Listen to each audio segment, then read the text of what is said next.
So the other day I saw a really interesting video of a woman on TikTok explaining what the differences are between a mean girl aesthetic and a nice girl aesthetic. And as she was giving examples of both of them, it made me realize that all of the attributes that she was using as an example as a nice girl aesthetic was very clearly her describing an aesthetic of a neurodivergent person. And while I was dissecting this concept in my brain, I first categorized the mean girl aesthetic into dressing for the male gaze, and then the nice girl aesthetic into dressing for the female gaze. And then as I dissected that even further, it made me realize that this conversation, at least for me, wasn't necessarily about mean girl versus nice girl or male gaze versus female gaze, but actually it was more so about the differences between a neurodivergent versus a neurotypical gaze. And that is going to be the core of today's video and conversation that we are going to explore together. What are the differences between the neurodivergent and neurotypical gaze?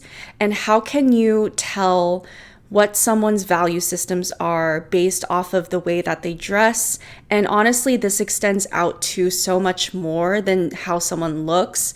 You could also see this with how they express themselves, with the way that they decorate their house, their room, their car, or even the things that they have. With that being said, I want to put a quick disclaimer out there for those that may misunderstand the intention of this video. Of course, for the sake of this conversation, I'm going to be grossly generalizing. Not everyone is going to fall under these categories very cleanly. Of course, I don't believe that, right? I don't believe that everyone that dresses in all beige is going to be mean, and then someone who dresses really colorfully is going to be neurodivergent and extremely nice. There are going to be outliers. I mean, speaking for myself as well, I have different styles. There are many times where I dress in neutral athleisure clothes because it's what's most convenient for me and my lifestyle. There are times where I wear extremely colorful clothes because it helps me express what I want to express for that day. But either or, just for the sake of this conversation and how interesting and fun it could be, for a moment, just allow yourself to generalize a little bit. But with that being said, let's jump into today's conversation. And I'm going to start it off by showing you guys the videos that started this whole rumination for me so that you guys know where my thought processes are stemming from. The Lululemon girls, if there is a girl, she got anything like this, the Pilates outfit, especially with some type of weird strapping on the back or weird cuts, some type of outfit like this, she about a mean girl. Any woman rocking bright colors, you cannot tell me that if you seen a woman rocking bright colors like this, that she was any way but nice. These women be vibrant. These women have an energy and a spirit. They going against the status quo. They sticking out. These women are going to be nice. They're going to be approachable. They're going to be full of life, okay? Next, we got the prep girl style, especially with this short and long shirt combo. This right here is giving, I'm super nice and friendly, but as soon as you walk away, oh yeah, I'm going to talk about your family. It's giving, I'm your friends in your face, but as soon as you turn your back, I'm going to tell Sarah, Beth Ann, and everything about your business and your husband. Y'all probably already know this one, but I trust any woman or person that look like this. If they got this signature blue hair and the glasses, they are I automatically feel safe with them. I don't know what it is, but I automatically feel safe. I automatically feel like they're going to listen with me and empathize. And I automatically feel like they got my back. Like it's just the blue hair with the glasses combo. Anytime I see a person like this, I know that they going to be cool. I know I ain't got nothing to worry about. And I know y'all was waiting for this one. The Biege Aesthetic, okay? Not all the time, but peep the boot. You see the dress with the thigh-high boots? It depends on how they match the shoes with the outfit. I'm telling you, you got those baddie, boutique owners. They be acting like they're for the girls and I'm for women, but really they just be using women and be talking behind their back. Yes. Do I need to say any words? Look at her. I'm not going to even call her granny because that's not what she is, okay? She is simply a baddie, okay? This is a baddie aesthetic without the negative connotation to it. This woman is vibrant. She rocking it. She like in a whole new reality. So when I'm talking about the differences between a neurotypical gaze versus a neurodivergent gaze, I want to split that up into the categories of female gaze versus male gaze and dressing to fit in or dressing to express yourself authentically. But before we get too much into that, let's explore the differences between the male gaze and the female gaze. I can explain the difference between the male gaze and the female gaze to you in 2 pictures. The male gaze, the female gaze. Okay, so I want you to think about all the films you've watched, the books you've read, the plays and art you've seen, and I can guarantee that most of them have been created with a male point of view in mind. And I can understand why. It's a man's world, our creative output is heavily dictated by what men think the world wants. Guys need to understand the difference between the male and the female gaze. A lot of men want to get shredded and look like Chris Bumstead. And they think when they get shredded and look like Chris Bumstead, the hoe should just be flooded in. If you look at top fitness influencers, most of their audience is 18 to 25-year-old dudes. You see, that's how we value each other based off how swole we are, what's our bench, what's our deadlift, etc. So then he ended up with stories where women were just damsels in distress, shots that pan to a woman's figure while she wears like really tight and skimpy stuff all the time for no reason. Books being written with a male point of view that barely include a conversation between 2 women, if at all. And more action than dialogue. In a 1975 essay, still can't believe it was that recent by the way, our gal Laura Mulvey started dissecting the idea that in most films and mediums, women were presented as objects without agencies, just things to look at, rather than subjects with minds, motives, and dreams. But in contrast, the female gaze is the way that people are portrayed through the eyes of a female, rather than eyes that are more patriarchally driven. So if we look at the contrast between the two by looking at Harley Quinn in Suicide Squad, who was obsessed with the Joker, wore next to nothing, and had this long blonde hair in childlike pigtails, in comparison to female gaze Harley Quinn, who had short hair that didn't seek to please anyone, even though she looked bloody great, dressed suitably for the occasion, and led the Suicide Squad revamp.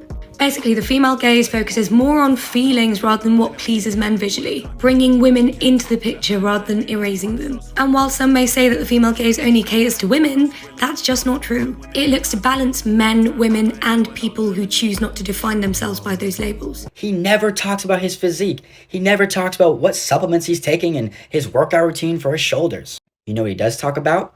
Mental health. You know what you do see? His dogs. His page is centered around mental health, dogs, loving yourself, etc. Focusing on feelings, emotions, interactions, and atmosphere, rather than just pure action and sex. The female gaze is okay with women being sloppy if they want to be, and talking about their passions even when they're not driven by a man. It's okay with heterosexual love not being the driving force behind somebody's life. It's okay with letting go of gender norms and exploring individuals as individuals. It also positions male characters, like this baddie, as people who have real backstories and are driven by feelings, and normalizes this. It creates a world where it's celebrated for men to have emotions, not something to laugh at or block out. Year-old's chest hair being visible, female.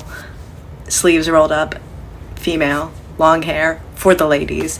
When they look a little dirty, ladies. When they're sweaty, ladies. I think people grossly underestimate how much you can know about a person based off of what they look like or how they dress like. Because people might say things like, oh, it's just what they're wearing, it's just clothes, it's not that serious, it's not a big deal, you know, things like that. And yes, of course, in many cases, I'm sure it is not that serious. But again, that's boring. That kind of just stops the conversation. Let's expand a little bit more on the concept here, because there are many cases where you can know a lot about a person based off of how they dress. This is coming from someone who was very much so a high masking autistic her whole life. I basically had to learn how to fit into society based off of the way that I looked. And a part of that masking process is having to know exactly how what you look like is going to be received by other people. A lot of these things that people would normally not think twice about is something that I've had to think 4 to 5 times about. It's in a way that serious, you know? When I think about the mean girl aesthetic that was mentioned in the video, I think about a person who not only dresses to fit in, but the deeper meaning behind this is that this person dresses to be a part of the patriarchal and capitalistic society. Whereas the girl that would fit under the nice girl aesthetic, which let's say consists of the neurodivergent and female gaze, this person prioritizes expressing their authenticity despite what society thinks or how society will respond to them. And the reason why I equate someone who dresses for the male gaze as someone who feeds into the patriarchal and capitalistic society is because when you are attractive and are dressing for the male gaze, you have a currency that works within those systems. You have something that the people who hold power in those systems want. And so you can have an exchange of goods in a sense. It's because we live in a society that values and desires what I look like, that by simply being with you, it further validates your status and power and your sense of self-worth. In exchange, I could gain access to your power, your resources, your status, your finances. And that's how that exchange usually works when it comes to male gaze, patriarchy, and capitalism. And you have to think about the inverse. A person who doesn't dress for the male gaze isn't necessarily putting themselves in a position to need or be supported by those systems. Because of that, you can infer that this person probably has to find their own ways to make their own living. They have to probably find their own skill sets that they have to try to monetize in some sort of way. They have to support themselves, and they have to pay attention to themselves a lot more because in a way, they are their own resource. They cannot necessarily rely on the systems around them or other people to enable and support them. And I think being able to understand what systems a person is partaking in and not partaking in, and therefore what systems they're benefiting from or not benefiting from, says a lot about other aspects of that person's value system, boundaries, sense of identity, how they live their lives, and what they find themselves being attracted to as well. And I think another key aspect of what differentiates the characteristics of the nice girl aesthetics versus the mean girl aesthetics is their ability or inability to cope with really uncomfortable emotions and ultimately how they're able to grow as people because of that. So you could basically be able to tell how mature or how healed or how nuanced a person is depending on which aesthetic they fall under. Never underestimate how lazy humans can be. If there is a person that has never had to learn the basic skill sets of empathy, conflict resolution, and introspection, they most likely don't put themselves through the arduous process of picking up and honing those skill sets. And a lot of the times, people who get to benefit from the neurotypical, patriarchal, and capitalistic systems are simply people that were able to be supported and propped up by those systems enough that they didn't need to learn or hone those skill sets. Ignorance is bliss, yes, but it is also a privilege that not everyone can afford. But those who are born with pretty privilege and feed into the male gaze get to afford that privilege. Whether or not they are aware of it or want to admit to it. But most likely if someone is already ignorant, then they probably are not aware of it because they don't need to be. And if you don't need to be, then why subject yourself to it? You see where I'm going with this? Which, sure, if someone is superficial and hollow, cool for them, whatever. But the issue is that a lot of the times when someone is benefiting from the neurotypical, patriarchal, and capitalistic society, it is oftentimes contingent with the oppression of other people. And usually what that means is disabled minority groups of people. Whether that's shopping, whether that's gossiping, whether that's bullying someone, whether that's controlling the people in your life, or being extremely entitled, either way, you're kind of externalizing your internal discomforts because you get to. Now, it is because of one's ability to be propped up by society and systems, where you can pretty easily deduct their ability to accept other people for their differences despite being useful to them. Because if you are a person that falls under the mean girl aesthetic and everything in your life is built on how desirable you are to others, what value do other people have in your life in exchange for your superficial assets, you not only stunt your ability to empathize with other people, but you also begin to devalue your fellow human as well, especially when they don't fit into your very particular sensitive ecosystem.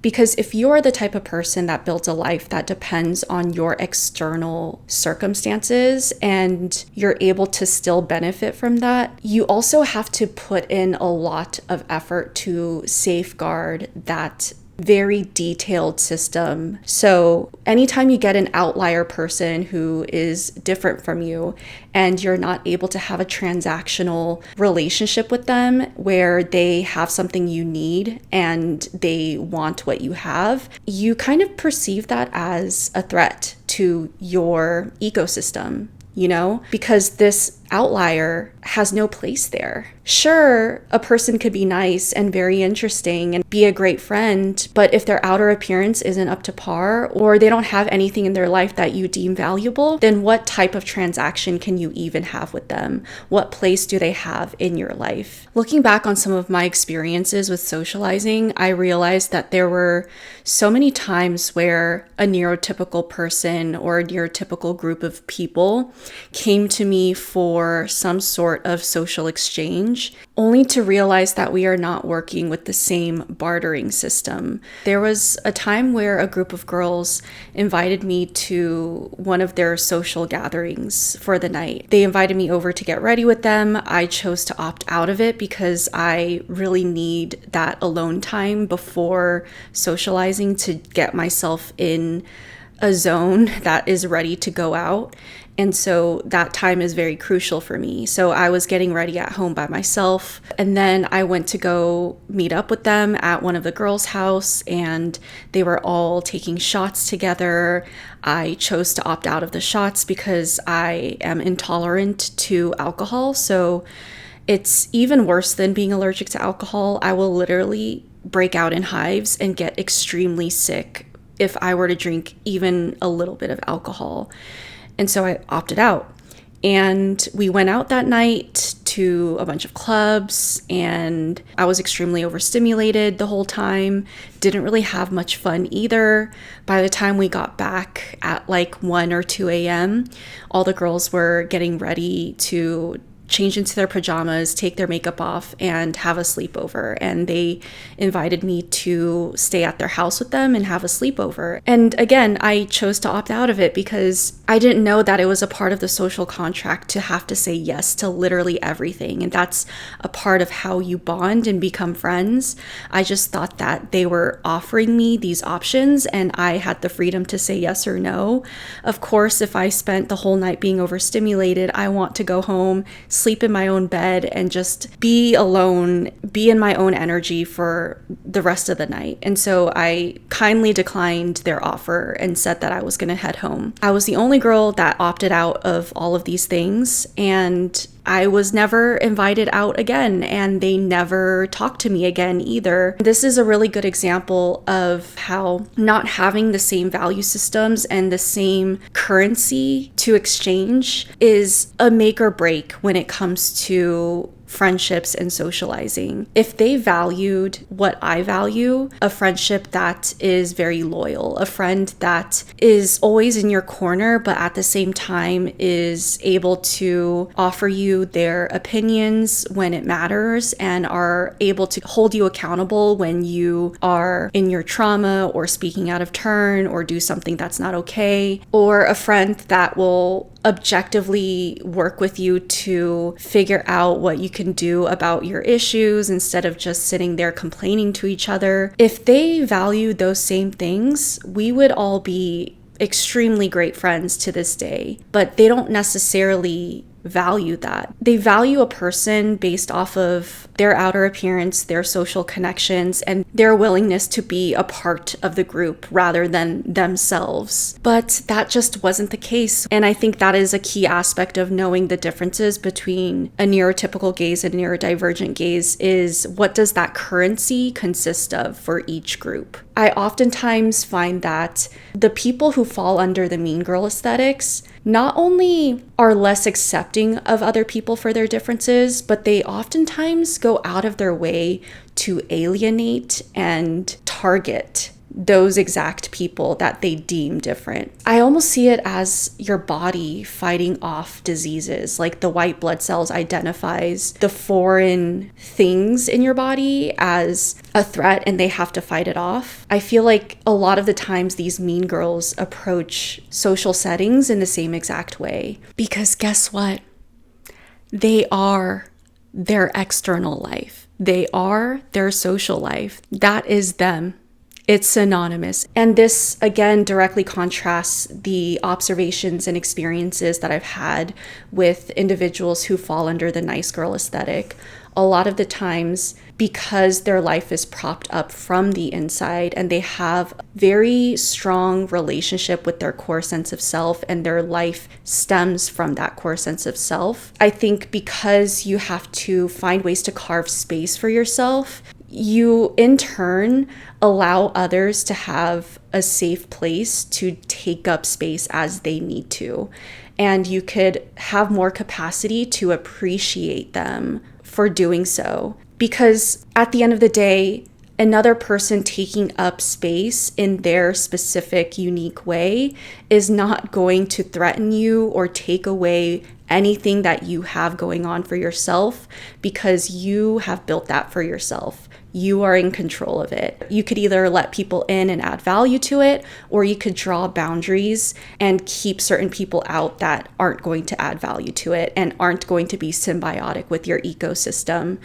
And that kind of moves on to my next point, which is you could tell what someone's relationship is like to their boundaries based off of how much of their comfort they are willing to sacrifice for the sake of appealing to others. An example of that is, let's say I'm going out to the grocery store and I see a woman wearing a really tight, short dress with high heels on, a bunch of makeup, and her hair did. I'm not necessarily judging that she's doing that, but it says a lot about a person when they're putting that much effort to appeal to the male gaze, especially in situations that don't call for it. There's so many more examples I could think of, like going camping or going to the movies or any sort of more casual activity, and then a person is wearing very uncomfortable clothes where their temperature is not going to be well regulated, their body is not going to be comfortable, their skin's not able to breathe properly, or they had to put hours into the hair and makeup, and there's no practicality to any of it, but they look good. That kind of shows a lot about a person's value system. Yes, it's completely normal and okay to care about what you look like, what you're wearing, and how you're presenting yourself, and how you're expressing yourself. But it should never come at the cost of your ability to fully experience the experience. I know for a fact that when social media was first becoming a thing in my teens and early 20s, there would be so many times where I would be so much more preoccupied with taking pictures, editing pictures, checking to see if I looked okay or not, rather than just allowing myself to be and to exist. It's almost like I wanted to earn the right to exist rather than to just allow myself to exist. Okay, so now let's talk about the differences between a neurodivergent gaze versus a neurotypical gaze. I feel like a very big key difference between what the two find attractive is that a neurodivergent person is more likely to find someone desirable for their personal, unique traits, what interests and hobbies do they have, and how authentic they are to themselves. Whereas I find that a lot of neurotypical people tend to find another person attractive based off of their social status, appearance, and or accomplishments. So this can get really tricky because I definitely think that neurotypical people also have a lot of the same values as a neurodivergent person when it comes to finding other people attractive. Like, I'm sure there's a lot of neurotypical people that look to admire their partner. They want to appreciate them, value them, feel valued, feel appreciated, feel admired, just like how a lot of neurodivergent people would want to feel, you know? But if I were to really get in there into the nitty-gritty and figure out a way to differentiate the two, it really comes down to how much do you value the other person and desire them despite their social status, appearance, or access to power. And let me explain what I mean by that. So for example, there's a lot of neurotypical people I know that have like an insanely flourishing social life. Everything they do is built around what they're going to do, who they're going to do it with, and being able to document it in order to post on social media for other people to see what they're doing. And again, when I say these things, I'm not trying to paint a negative light on neurotypical people. It's just a different way of living life. Because I do know a lot of neurotypical people that are pretty decent, nice people, despite having this specific system that they work off of. But you can really see what neurotypical people look for in their partners based off of the small talk that they have. It happens all the time. When neurotypical people meet each other and talk, they're not necessarily trying to get to know who you are fundamentally, but they're trying to get to know what outer layer of your life have you already established for yourself, and how similar is that compared to the ecosystem that they already have going on. I feel like very common examples of neurotypical dating styles is if you're a very social person and you have a lot of friends and you're always doing something, you want to find a partner that has even more access to social events, whether that means dating a DJ or that means dating someone who also has a really big friend group that's always doing things, and you can combine your lives together to make it an even bigger version of what you had going on. Or let's say you're a person who likes to travel and enjoy the finer things in life. You're going to date someone who has a really high-paying job so that you have access to even more money to continue living an even more lavish lifestyle. Or let's say you're a person who finds your accomplishments extremely important. You're going to find another person who also has a lot of accomplishments so that you guys could look like a power couple together. The list goes on and on and on. They're trying to figure out what job you have, what income do you make, what friend group do you have, what does that look like? What do you guys all do together? What hobbies do you have? What lifestyle do you live? What is the aesthetic of everything above, you know? And they want to know if that is going to add value to them. And the thing is, if you don't add value to their life, they're most likely not going to be attracted to you, which on the surface makes a lot of sense, but you have to ask yourself the deeper question of, what if you meet someone that doesn't necessarily have the same lifestyle as you, but you guys fundamentally get along as people and would actually add a lot of value to each other's life in a personal level? The thing is, a lot of neurotypical people will not give a person a chance unless everything on paper checks out first, which is why I feel like oftentimes neurotypical people may look really good on paper and in photos, but fundamentally, when it comes to being at home alone with each other behind closed doors, they can't stand each other and they don't necessarily feel fulfilled within the relationship and have to find that fulfillment within that outer shell, if that makes sense. I think this is why so many neurotypical people struggled so much with COVID when there was the lockdown, because they were forced to have to be sequestered at home by themselves or with their loved ones and not lean on those outside systems that they have in place to feel fulfilled. And being alone with their partners without that external validation was just mind-numbingly horrible for them because there's just no substance there. Whereas I feel like much of the time, a neurodivergent person will kind of supersede all those surface level things and try to figure out, is this a person that I actually get along with and am compatible with on a fundamental level, despite how many things we have in common. So for example, my current partner is a gamer.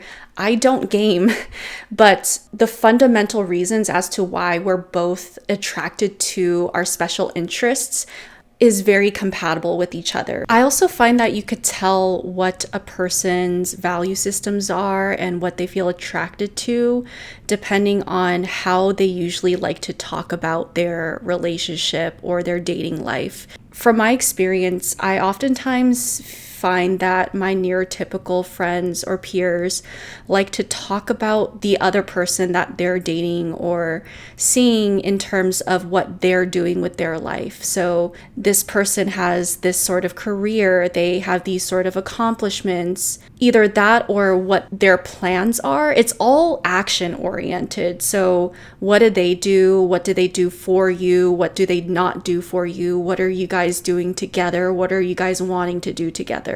It's all about do. Like,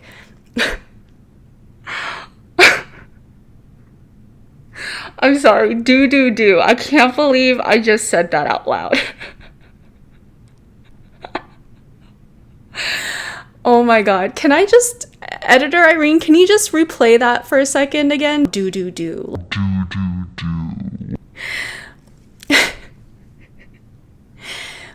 Okay, but on the flip side, I find that anytime anyone ever asks about my relationship and what my partner does, you know, just trying to get to know who I'm with and what they're about, I oftentimes find myself feeling not only uncomfortable with that question, but not knowing how to answer it, because I just find that sort of conversation extremely disinteresting and not indicative of who my partner is as a human. So when they ask, you know, what does he do for work? What are his future plans? When do you guys want to start having kids? What are your plans with buying a house? You know, all of these types of benchmark external type of questions, I just kind of want to not answer them at all and say things like, my partner is the type of person that will always stand up for the little guy.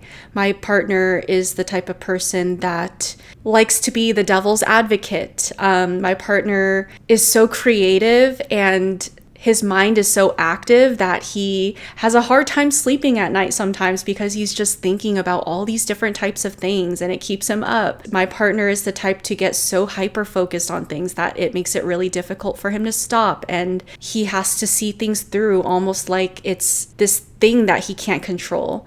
You know, I find it more important to talk about his characteristics than what he does and what his goals are. And likewise, I find it more fulfilling to talk about our relationship dynamic and the things that we have worked on together and things about our dynamic that I really appreciate, rather than, you know, what we've planned together, if that makes sense. Whereas there's been so many times where my neurotypical friends will brag about how they're dating someone who's a DJ or dating someone who is a filmmaker, and they're dating a photographer who could take really beautiful photos of them, or like they're dating a person who's in medical school and is really smart and accomplished. And I'm just like, I don't know anything about your guys' actual relationship dynamic and what you guys have been through together as a couple and what that means for the bond, you know? And I feel like that could be very much so reflected in the way that you present yourself appearance-wise. I think when you look at a person and what they're wearing and or what their house looks like or their car looks like or whatever it is, and you don't know anything about them based off of all of those context clues, that says something, you know? Whereas if you go to someone's house and you see anime figurines everywhere or posters of their favorite anime or, you know, a bunch of super colorful fuzzy blankets or a bunch of cute squishmallows, or you see a lot of pink everywhere, you could know so much about this person without actually getting to know them. And I feel like that's something I look for when I observe people, is how much can I learn about this person and their interests based off of their external life and what that looks like. Some people I could tell right away their favorite color and their special interest is the color pink. They love colors in general. They're probably very expressive and have a really interesting personality. They don't necessarily care about things being co-aesthetic, and they're not afraid of things clashing maybe. Whereas someone who has like a bunch of beige things and everything looks super neat, I genuinely don't know anything about this person or their interests or their life or their hobbies. You know what I'm saying? And I think a lot of the times being able to express yourself authentically is contingent on also being okay with not being cool or being judged negatively. Like when I see people wearing anime clothes, shoes, or having anime figurines, I know for a fact that half the population at least is judging them in some sort of capacity. But to me, I think it's fun. I think it's cool that I know exactly what anime they're into. And if I watch it too, I know exactly what to talk to them about. Whereas another person who has no indication of their personality with the way that they dress or present themselves, I wouldn't know how to approach that person or what to talk about. Other than what they do for their job and what I do for my job, like I don't know what kind of conversation we could have. And it's boring. And it's boring because we're not actually allowing ourselves to show up in the conversation and bond over our authentic interests and things like that. For those of you who don't frequent TikTok and aren't familiar with this, there's been a conversation talking about the beige aesthetic and the deeper meaning behind that beige aesthetic. There's two clear examples I could think about when it comes to this conversation. And the first one is the one where this girl on TikTok was showing how she vastly improved her boyfriend's apartment aesthetic. And she showed before and afters, expecting everyone was going to basically say, "Oh my God, you did such a good job. It looks so much better," because there was a trend going around TikTok about the girlfriend effect. And what that trend was basically showing people is that when a girl comes into your life and she changes your aesthetic, it turns you from just a normal average guy to someone that's like very attractive. And usually this is in reference to your outfits, right? This girl who redid her boyfriend's apartment, his apartments before was actually really cute. It had little splashes of color. It had all these little things that was indicative of his personality, his interests, you know, things like that. I even remember he had this really cute pink light fixture in his living room as a statement piece. And all of the after photos of what this girl did to his apartment, she basically made it look like a mental asylum. Like it literally straight up looked like a hospital. It was just all white, all beige, no personality, nothing. It was crazy. And then people were making videos about it like, so you turned his perfectly fine apartment, something that he put together himself and actually looked really good and suited his personality, and turned it into a basic beige looking hospital. Like, what? And then this woman buckled down and basically could not fathom the concept that things aren't just about what you look like aesthetically all the time. And there's more than one ways to look aesthetically good. Looking aesthetically good doesn't just equate to everything being beige and perfect. His apartment was genuinely perfectly fine already before. And she thought she improved on it, but in reality, she just completely erased who he was as a person within that relationship and thought that she was doing him a favor. The second example I could think of is this mom took her baby's toys and she painted it all different shades of beige. You know, saying this out loud, it sounds so stupid that there's actually people out there who are willing to go that far to be aesthetically pleasing. Go ahead and call me crazy or a sad beige mom for what I'm about to do. Today I'm giving this step 2, my first Christmas tree, a total makeover. I'm leaning into my inner Pinterest mom with the vision to neutralize the tree, and I can already hear you thinking that I'm gonna ruin my toddler's Christmas by painting over these colors, but you'll definitely want to hang up the ornaments in order to spray paint them, not leaving them laying on the cardboard getting super goopy in the paint. It was almost time for the moment of truth and to see how it all looked together. After putting on the star, part of me wants to go back in and add some type of glitter or shine on it, but let me know what you guys think. Here's how the DIY ornaments turned out, guys. Honestly, I love them. They are definitely giving organic modern vibes. I might even go back in to add some little velvet ribbon bows along the hooks. I do need you guys' help. Should I paint the train or leave it as is? It makes me so sad that like you can't just allow yourself to live and enjoy life without thinking about whether or not it looks good. It's one thing to change your boyfriend's apartment or outfits, but something that people were bringing up when it came to this video is that it actually got in the way of her child's ability to develop properly. So there were people who were, writing in the comments or making response videos saying, I am educated on childhood development, things like that. It's a really important part of kids' developmental phase to be able to learn through very distinct, vivid colors. Like, it's a really key aspect to their developmental process. And if you're painting everything beige, they're not going to develop at the speed and in the ways that they're supposed to, because believe it or not, there's actually very specific reasons for it outside of aesthetics. Like, this is a part of how they develop properly. Maybe think about that. This isn't about you and whether or not your life is aesthetic enough. This is about your kid and making sure that they have everything they need to just develop properly. It's just so funny that people will go that far. It's really truly disturbing and ironic, and I can't help but to giggle because I have dark humor and I tend to laugh at things that is just so ridiculous and absurd.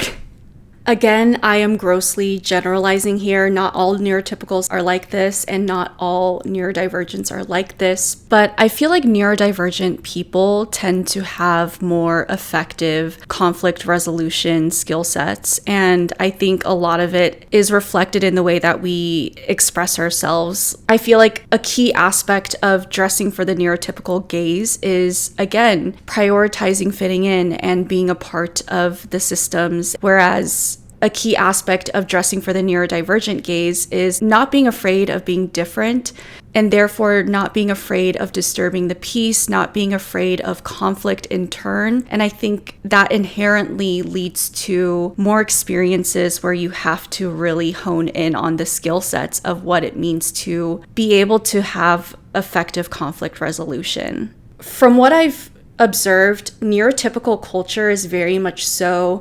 sacrificing aspects of yourself for the greater peace of the ecosystem or society.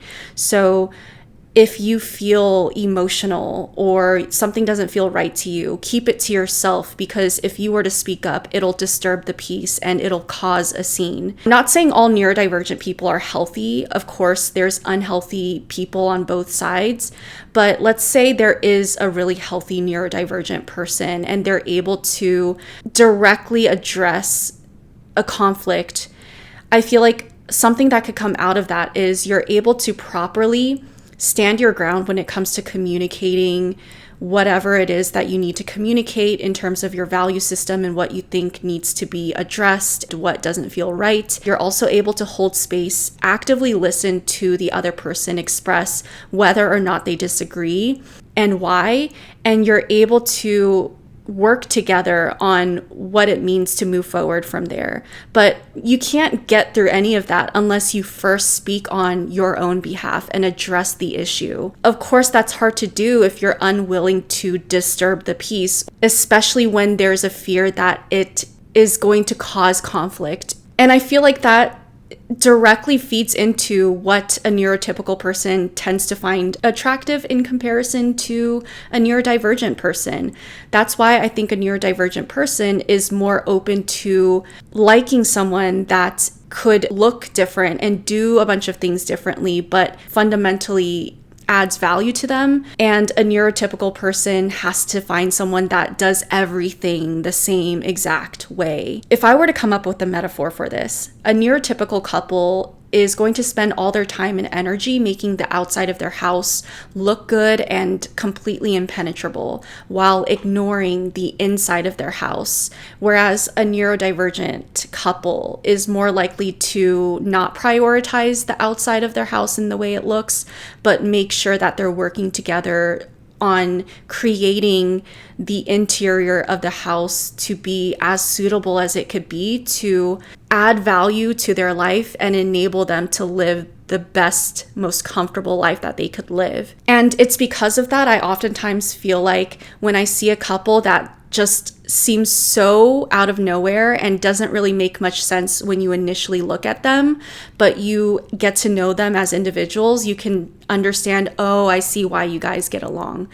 A great example of that is the black cat and golden retriever stereotype. When I see that sort of coupling, I can understand these people know themselves fundamentally a lot more than an average person. And a part of what nourishes them is knowing that they have something unique to offer to that other person and to the dynamic that they get to express with confidence and joy.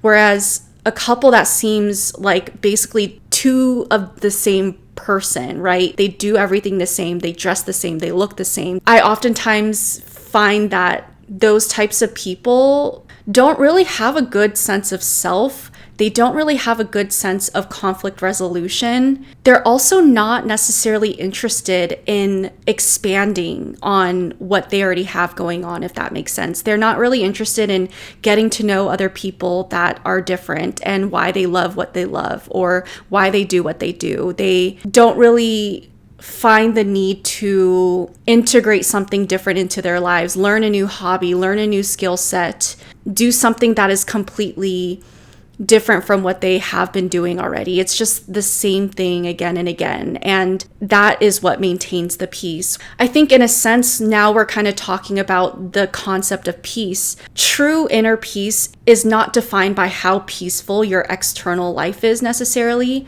but how much peace you could foster within yourself despite what your external life looks like. I think that there's a fundamental difference between that versus someone who is only able to access peace if their external life is peaceful first.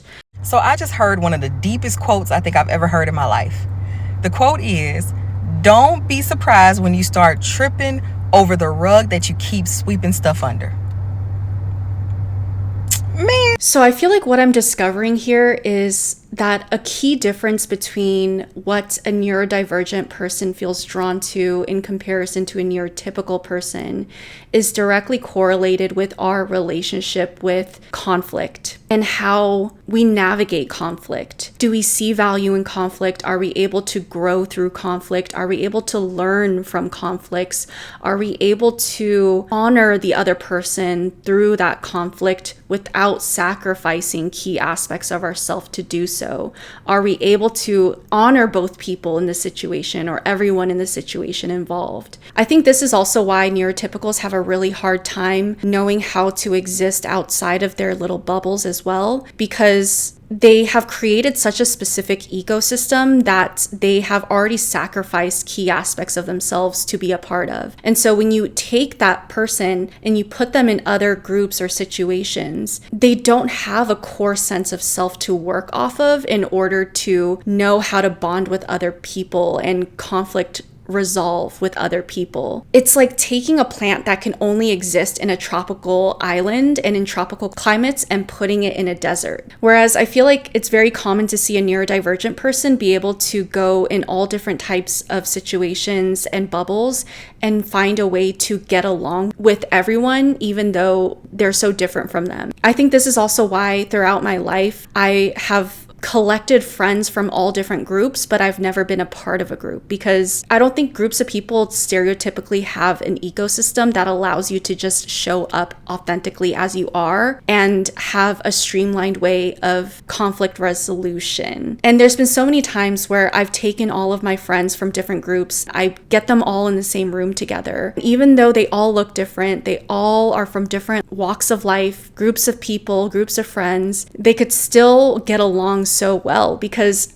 I attract the same type of person fundamentally because I know who I am fundamentally. You know what I'm saying? And so it's always so fun for me to see all of my friends meet each other and get along so well, even though they're so different. And I think that's the difference between true compatibility versus a forced compatibility. But yes, I think I've talked through every single point that I wanted to get to on today's video. I'm sure I am missing something because I had to record this 3 times now in order for me to properly get through every point. Again, this video isn't necessarily supposed to be about this is how a mean girl dresses and this is how a nice girl dresses. It's more so about being able to tell what a person's value system is based off of how they choose to express themselves externally and what they find themselves drawn to and attracted to. I'd be super curious to see what you guys have to say. I think this can open up a lot of very interesting conversations. What are your experiences with the male and female gaze? And what do you think about the neurotypical and neurodivergent gaze? Let me know in the comment section down below. But other than that, thank you guys for being a part of this discussion and joining me on today's video. Make sure you take some time to regulate yourselves today. I will see you on the next one. Bye.